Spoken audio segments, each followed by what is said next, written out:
Heyo everybody, Haku here with my review of episode 3 of Kobayashi-san Chi no Maid Dragon, or Miss Kobayashi's Dragon Maid. And man, I was not expecting, going into this, like I said, I wasn't expecting it to be so good, is what I said before.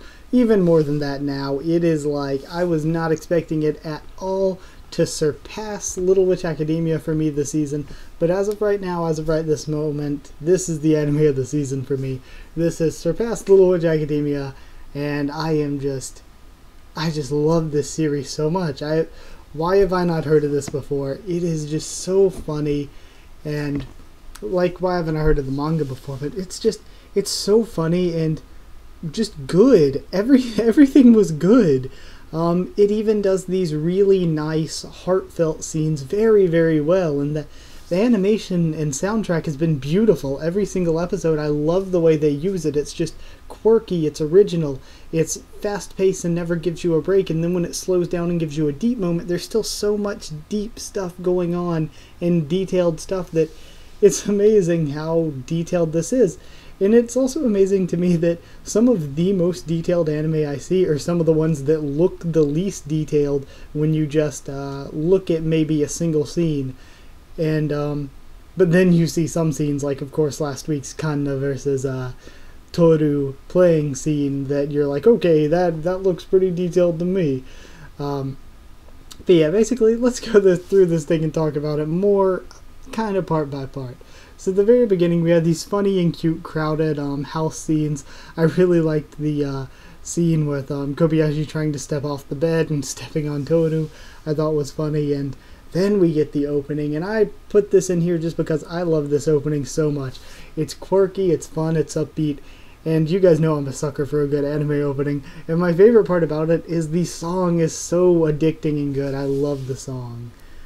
Then we have them hunting for an apartment, and again, I really did still like all these scenes. And then I loved Toru's cleaning song, where she was singing about death to the world while she was cleaning. I thought it was the funniest thing.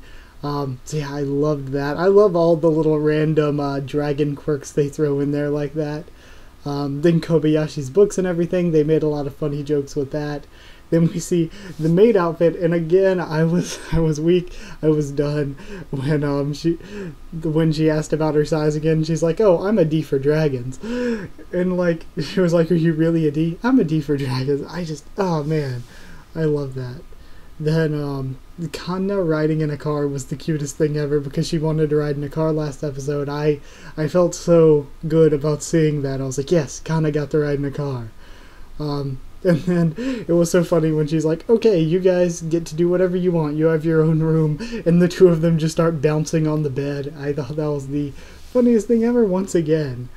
And also, I thought when that happened, I was like, okay, I can see where the show is going in the future. If they can do whatever they want to the room, it's going to end up looking really weird. They're going to decorate it really oddly, or just use it for really weird things.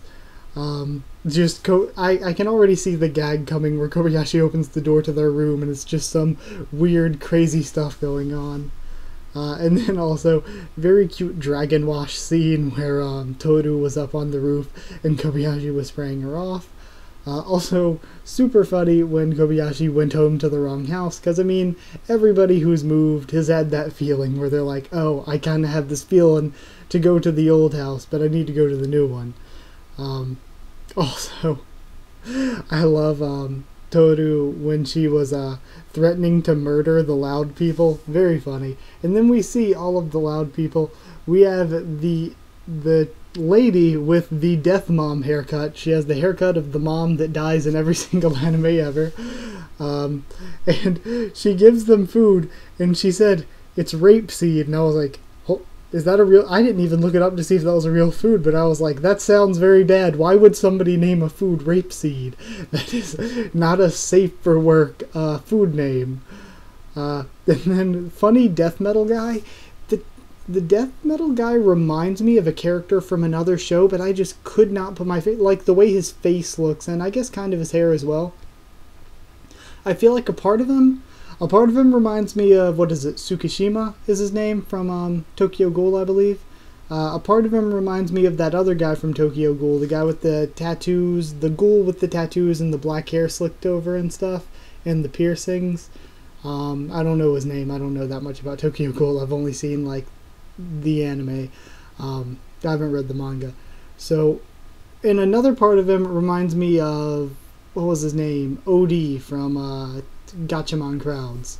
So yeah, I couldn't put my finger on like what it was though, but something about him. I don't even know if it was another character that I'm just unable to think of. He just really strongly reminds me of another character. Also, the wood carving guy was there for us to meet as well. And when they're all three arguing with each other, the cooking lady is so freaking cute. I hope we see more of her. She's adorable. Also, very funny Toru thinking of killing them. Then after that we have one of those heartfelt scenes like I said, where Kanna's asleep and Toru tries to talk about asking Kobayashi if she thinks she's too loud or anything. And it was a really good scene in the OST. Again, once this show is over, they better come out with an OST that I can get, because it was really good in this scene. Now we have them getting together for a little dinner party thing so that Kobayashi can skip out on this flower viewing, and it was great. Every single scene in it, I was dying. Fafnir arriving, I was completely done. And then Quetzalcoatl arriving, yes, all of my yes. Everything yes about her. Like, I thought life could not get any better than having the character Toru in existence. And then we had Kanna in existence, and I'm like, life does get better. And then we get Quetzalcoatl, and I'm like, oh my yes, does it get better. Because, Kanna, I really like the design, because I like the tribal outfit kind of look that they mentioned going on, that they make jokes about, like tribal goth lolly. But, also, body proportions, them thighs. As the mangaka, what's his name, Horikoshi from Boku no Hero Academia would say, healthy thighs. And then, healthy everything on Quetzalcoatl.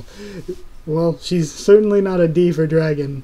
I don't know if it's possible to be a Q for Quetzalcoatl, but I don't know. I think from Monmusu, there's somebody is a Q from Monmusu, right? I'm way too far in the fandom to know this. Wow. Yeah, I'm pretty sure Cathal is. And, it's like, Tio's like a P, I think. Man, why do I know this? Oh, God. I've spent too much time in the fandom. Okay, also, then, the part that made me lose it the most, that I was completely done with, was that Fafnir is actually playing Dark Souls. And it was such an accurate representation, like, from the way they animated the graphics down to the HUD and everything. It was so accurate that I was just completely weak. I had so much fun with this episode, honestly. And that scene is what made me think, okay, this is the best anime this season. This is on the road to becoming one of my favorites of all time, because just some of the jokes they make are just so on point. It's definitely one of the funniest comedies already I've seen. Also, I noticed Lukoa, is that what they call Quetzalcoatl? Her eyes are like, whoa, jacked up in all kinds of different colors. Also, she's pretty smexy, like I said before, though, and I thought it was funny how they used her mythological past as a joke. Then, of course, we have a weeb butler argument while Fafnir is trying to play, which was very funny as well. And then at the end, we see Toru, as just a random toss-out scene of Toru and Kanna playing Mario Kart, which was funny again. And then we get the ending, and I freaking love the ending as well. The song, again, is very addicting. I am just waiting for this horned fishtail girl to arrive in the show, because horned fishtail girl, just from seeing the opening and ending, click, very much, possibly best girl. And then we had an after credit scene. What was it? Oh yeah, Fafnir talking about going after every single treasure chest, or rather, what was his name, Makoto, asking why he goes for every single treasure chest. He's just like, it's in my nature. So very funny. And thoughts on the episode as a whole. This show just makes me smile so much. It's hilarious all the way through. And it does, like I said, the beautiful, more heartfelt and emotional scenes quite well. So yeah, best anime of the season so far for me. and it could become an all-time favorite. It's on the road to possibly make it there. It really... I've had a lot of shows that like make you feel something, but I don't know if it's at least been a long time since I've genuinely, truly felt this happy while watching a show. That a show has made me this happy just by watching it. So it's a different level of enjoyment than normal, I think. And man, I loved it. All the characters are awesome. The animation looks beautiful. The soundtrack is great. There is even the animation. Like, I love how they get these character designs that are simple, and they do so much with the animation.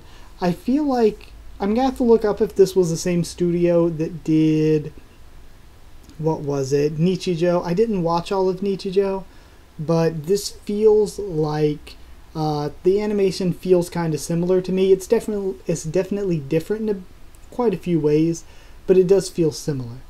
So yeah, everything is just great. I enjoyed it so much, and like I said, it made me feel something, and not as in a normal feels trip, like a sadness feels trip. It gave me a feels trip of happiness, and just very, very much so. I got so much enjoyment out of this, and it made me feel such good emotion, which is what I think the best thing a show can do is, that I'm definitely giving it a perfect score. So this week, perfect score 10. Dragons playing Dark Souls out of 10. Fafnir also, I'm not into guys, but he is a cool character, and I really like the character and think he is very funny already. So I'm sure somebody out there has him as Dragon Husbando. So yeah, either way, I really did love this episode, and I'd like it if you guys would like the video if you liked the video, and comment down there to tell me what you thought of the episode and what you thought of my thoughts on it. Subscribe for more of all the anime and stuff I'm covering this season, like Kobayashi-san Chi no Dragon Maid, Yojo Senki, One Piece, I Can Do This, Demi-chan wa Katari Tai, and Little Witch Academia. Done, got it. Also follow on Twitter if you want. I'll try to keep you updated there and stuff for the channel. That's it, so thank you once again for watching, and I'll see you all next time.